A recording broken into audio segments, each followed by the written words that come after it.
Maandagochtend was bij kindercentrum De Kindersofa de aftrap van de Peutervierdaagse. Nu de avondvierdaagse niet doorgaat, biedt het initiatief voor de peuters alsnog de nodige afleiding.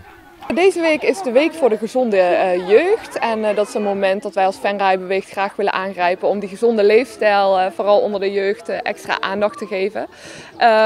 In diezelfde week was normaal gesproken de avondvierdaagse en die kon helaas niet doorgaan vanwege alle coronamaatregelen.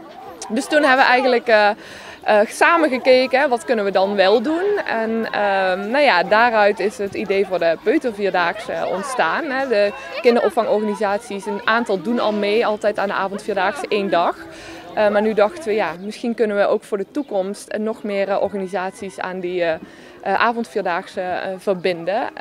En dat is best wel aardig gelukt, denk ik, want we doen in totaal 14 locaties en 470 peuters mee deze week. We starten vandaag met de pinguïndans en elke dag gaan we met de peuters van het Bijenbloemenhuis en Puk en zo lekker een rondje wandelen. Ze gaan allemaal mee van de 2 tot 4 jaar en op deze manier willen we toch aandacht besteden aan de Peutervierdaagse. Omdat die toch helaas anders ingevuld moet worden gezien de situatie in het land. Hè?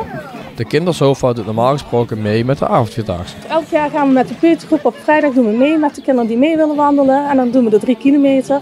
En alle kinderen zijn altijd heel enthousiast, lekker zingen, heel veel plezier ermee inderdaad. Ja, en wij zijn ook van de gezonde kinderopvang en veel bewegen. We hebben ook beweegcoaches en we doen eigenlijk bij elk thema en elke dag veel aan bewegen. Dus dan is de vierdaagse zeker een onderdeel daarvan, dat past erbij. Ja, en de kinderen die, weten misschien nog niet helemaal wat er gaat gebeuren, maar de 2-jarigen mogen iets minder ver lopen als de 3-jarigen. Die lopen een beetje rustiger mee. Maar we gaan ook maar niet zo'n hele grote ronde natuurlijk, in een rondje hier door het bos. Dat is een beetje hier bij het Sint-Anna-terrein. Maar die kleinen kunnen ook al heel goed wandelen. En lekker rustig aan, dan komt dat wel goed, met een liedje erbij. Dus iedere dag, de komende 4 dagen een mooie ronde maken? Zeker. En dan krijgen ze een leuke attentie. Hè? We hebben een tas gekregen met leuke medailles voor de kinderen. En ze kunnen stickers plakken. Dus gewoon één groot feest, denk ik.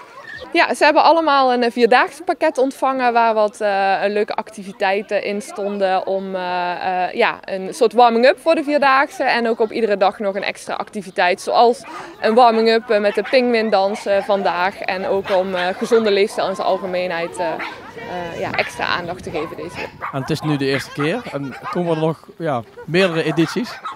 Ja, ik ben benieuwd. We gaan denk ik samen met de avondvierdaagse en ook met de kinderopvangorganisaties in gesprek hierna hoe zij het ervaren hebben en kijken wat we daar in de toekomst, hoe we daar een vervolg aan kunnen geven.